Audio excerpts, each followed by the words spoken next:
విజయ్ ప్రసాద్ రెడ్డి గారు ఉన్నారు. ముందుగా వెల్కమ్ చేద్దాం. నమస్తే అండి. నమస్తే. జై శ్రీరామ్. జై శ్రీరామ్. జై శ్రీరామ్. జై శ్రీరామ్. జై శ్రీరామ్. విజయ్ ప్రసాద్ రెడ్డి మంచోడా చెడ్డోడా? అట్లనే కృష్ణానదిలో ఉన్నటువంటి మీలాంటి పాస్టర్ మాలంట రైట్. బైబిల్ గొప్పదా, ఖురాన్ గొప్పదా, భగవద్గీత గొప్పదా అంటే విజయ్ ప్రసాద్ రెడ్డి. మీ నాన్నగారు గొప్పడా మా నాన్నగారు గొప్పడా అంటే మీరేం చెప్తారు? నటిస్తురా? ఎవరు? నేనా? నేను సినిమా యాక్టర్నా నటించిన? అంటే అంటే చూడడానికి కూడా తెల్లగా తెల్లగా ఉంటే నటిస్తారా? స్మార్ట్ గా నటించడానికి ఏం కావాలి భయ్యా? నటించే పని ఉంది అసలు. ఓపెన్ అంతా. ఒక హిందూ మతం వల్లే భారతదేశం డెవలప్ అయిందంటే ఒప్పుకుంటారా?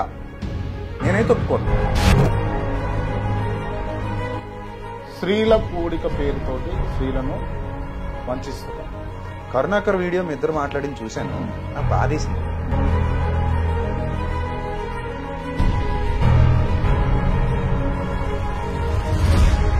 విజయ్ ప్రసాద్ రెడ్డి జీవిత గమ్యం ఏంటి? జీవిత గమ్యం అంటే చచ్చిపోయేంత వరకు 10 మందికి మంచి చేస్తూ,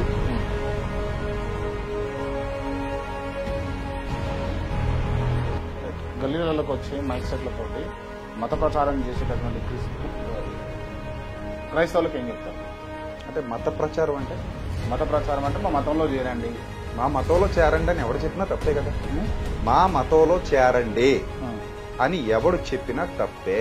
క్రిస్టియన్స్ చెప్పినా, హిందువులు చెప్పినా తప్పే, క్రిస్టియన్లు చెప్పినా తప్పే. క్రిస్టియన్లు చెప్పినా 100 సార్లు మీరు అడిగినా అదే ఆన్సర్ చెప్తా. క్రిస్టియన్లు మా మతంలో చేరండి అని ఎవడు చెప్పినా తప్పే. మీ దృష్టిలో యేసు ప్రభు దేవుడా లేకపోతే రాముడు దేవుడా? అసలు ఆ క్వశ్చన్ అడగకూడదు. నేను అడుగుతా, తప్పది. మీరు చెప్పండి. అలా కాదు.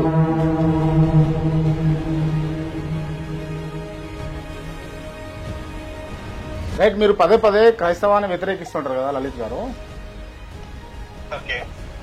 అంటే మీరు ఇప్పుడు విజయ్ ప్రసాద్ రెడ్డి గారు ఉన్నారు నా ముందు, మీరు ఏం అడగదలుచుకున్నారు? మీరు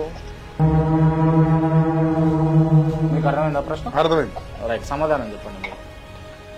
లలిత్ గారు చాలా సంతోషం అండి, మంచి క్వశ్చన్ అడిగారు.